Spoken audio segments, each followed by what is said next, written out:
কাজ ক্ষমতা শক্তি অধ্যায়ের চট্টগ্রাম বোর্ড 2023-এর এই সৃজনশীলটায় কি বলা আছে? 500 গ্রাম ভরের একটি বস্তুকে 9.8 বেগে খাড়া উপরের দিকে নিক্ষেপ করা হলো। এখন গ নম্বর কোয়েশ্চেনটায় বলা আছে বস্তুটি সর্বোচ্চ উচ্চতায় অর্থাৎ বস্তুটি সর্বোচ্চ কত উচ্চতায় উঠবে। এখন গ নম্বর কোয়েশ্চেন আমরা লিখতে পারি যে গ নম্বর কোয়েশ্চেনের ক্ষেত্রে যে একটা বস্তু ছিল যাকে হচ্ছে যে ধরলাম বস্তুটা এ, যাকে হচ্ছে যে 9.8 মিটার পার সেকেন্ড বেগে খাড়া উপরের দিকে নিক্ষেপ করা হচ্ছে এবং আমরা জানি একটা নির্দিষ্ট হাইট ট্রাভেল করার পরে উপরের দিকে এই বস্তুটার বেগের মান শূন্য হবে, অর্থাৎ সর্বোচ্চ উচ্চতায় বেগের মানটা শূন্য হয়ে যাবে। এখন আমরা এই সৃজনশীলটার বাইরে আমরা একটা কনসেপ্ট নিয়ে আলোচনা করতে পারি যে সর্বোচ্চ উচ্চতায় এই বস্তুর বেগের মানটা শূন্য হয় কেন। তো প্রতি মুহূর্তে যখন বস্তুটা ভূমির অপোজিট ডিরেকশনে উপরের দিকে দূরত্ব অতিক্রম করতে থাকবে তখন এই বস্তুটা যে আদিবেগটা থাকবে বা যেই বেগটা ছিল ওই বেগটা থেকে ত্বরণের সমপরিমাণ একটা মান ইলিমিনেট হতে থাকবে বা বিয়োগ হতে থাকবে। এর কারণটা কি? কারণ হচ্ছে বস্তুটা হচ্ছে যে ভূমির অপোজিট ডিরেকশনে দূরত্ব অতিক্রম করছে এবং বস্তুটা যেহেতু ভূমির অপোজিট ডিরেকশনে দূরত্ব অতিক্রম করতেছে তাহলে ত্বরণের মানটা অবশ্যই মাইনাস হবে আদিবেগের থেকে। কিন্তু এই সেম বস্তুটা যদি একটা নির্দিষ্ট হাইট থেকে নিচের দিকে পড়তে থাকতো তাহলে প্রতি সেকেন্ড পর পর ত্বরণের মানটাই হচ্ছে এই আদিবেগের সাথে অ্যাড হইতে থাকতো বা যোগ হইতে থাকতো। তো এখানে যে আদিবেগ ধরলাম একটা বস্তুকে আমি নির্দিষ্ট উচ্চতা থেকে ছেড়ে দিলাম এবং প্রতি সেকেন্ড পর পর এর বেগের মানটা কেন বৃদ্ধি পাচ্ছে? কারণ প্রতি সেকেন্ড পর পর এখানে ত্বরণের সমপরিমাণ মান যোগ হবে এবং হচ্ছে ভ্যালুটা বৃদ্ধি পাবে। যেমন হচ্ছে 19.6 অর্থাৎ আবার 9.8 এভাবে হচ্ছে যে কোনো বস্তুকে যদি উপর থেকে নিক্ষেপ করা হয় তাহলে তার বেগের মানটা এভাবে হচ্ছে ত্বরণের মানটা প্রতি মোমেন্টে অ্যাড হয়ে বৃদ্ধি পায় এবং কোনো একটা বস্তুকে যদি ঠিক একইভাবে উপরের দিকে নিক্ষেপ করা হয় তাহলে তার আদিবেগ থেকেই ত্বরণের মানটা প্রতি মুহূর্তে কমতে থাকে এবং এক পর্যায়ে বেগের মানটা শূন্য করে ফেলে। আর বেগের মান শূন্য হয়ে গেলে বস্তুটা স্থির হয়ে যায় এবং ওই অবস্থা থেকেই বস্তুটা নিচে পড়া শুরু করবে। তো এখন আমরা বলতে পারি যে সর্বোচ্চ উচ্চতায় বস্তুর বেগের মানটা শূন্য হবে বা ফাইনাল ভ্যালোসিটির ভ্যালুটা 0 হবে। আদিবেগের মানটা ছিল কত? 9.8 আর হাইটের ভ্যালুটা কত এটা বের করবো, এটা দেওয়া নেই। আর হচ্ছে জি এর ভ্যালুটা হচ্ছে যে 9.8 আর এটাকে জি এর ভ্যালুটাকে আমরা নেগেটিভ ধরবো কারণ বস্তুটা উপরের দিকে হাইট ট্রাভেল করতেছে।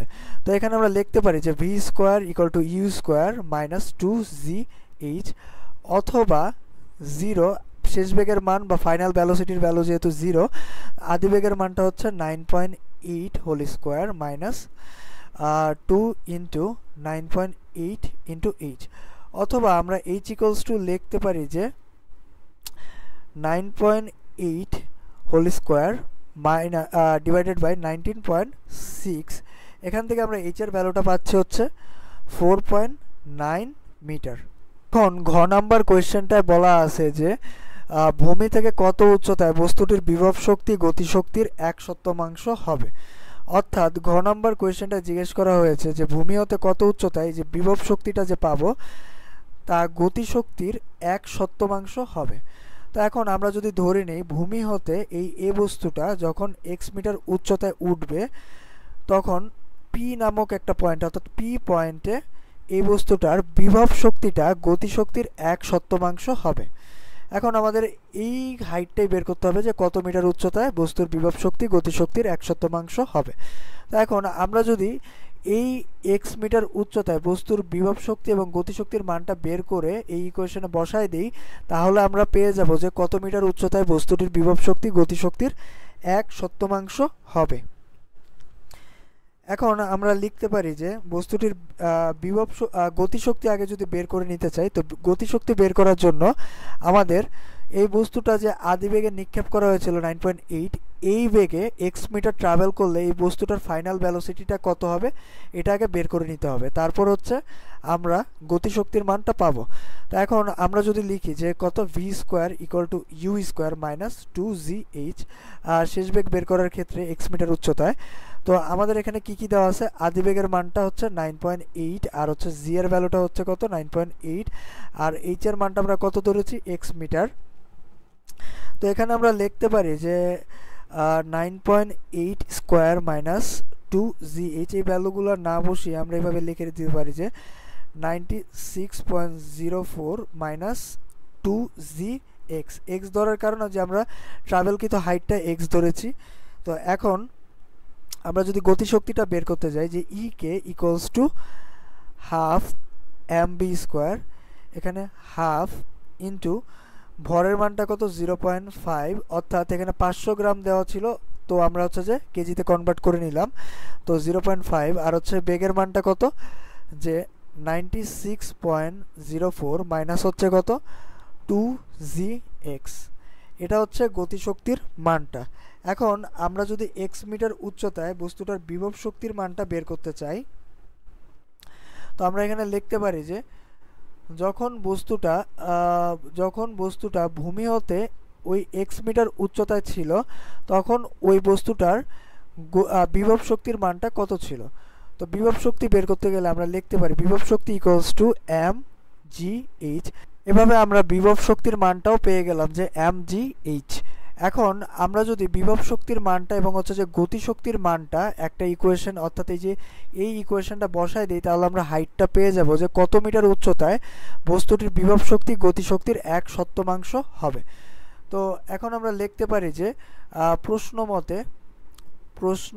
মতে ভূমি হতে এক্স মিটার উচ্চতায় বস্তুটির বিভব শক্তি গতিশক্তির 1/7 হবে। তো এখন এই ইকুয়েশনটা যদি আমরা বিভব শক্তির মানটা বসাই দিই যে কত এম জি এইচ, আর গতিশক্তির মানটা কত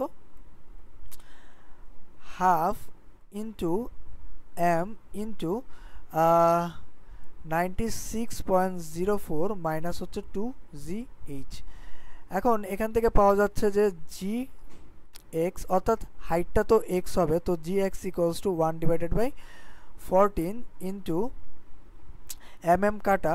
তো এখন এখান থেকে লেখা যায় যে 96.04 মাইনাস 2gh, অথবা এখান থেকে লিখতে পারি যে 14 gx equals to 96.04 minus 2gx। এখানে হাইটটা এক্স হবে, তো এখান থেকে আমরা লিখতে পারি যে 14 gx প্লাস হচ্ছে 2gx ইকুয়ালস টু 96.04, অথবা আমরা লিখতে পারি যে 16 gx ইকুয়ালস টু 9604, অথবা x ইকুয়ালস টু লেখা যায় যে 9604 ডিভাইডেড বাই 16 ইন্টু 19.8। এখান থেকে আমরা হচ্ছে যে x এর মানটা পাওয়া যাচ্ছে 0.6125 মিটার। অর্থাৎ আমরা বলতে পারি ভূমি হতে এক্স মিটার উচ্চতায় যখন বস্তুটাকে নিক্ষেপ করা হয় কত 9.8 আদিবেগে, তখন সে ভূমি হতে 0.6125 মিটার উচ্চতা ওই বস্তুটার বিভব শক্তিটা গতিশক্তির 1/7 হবে।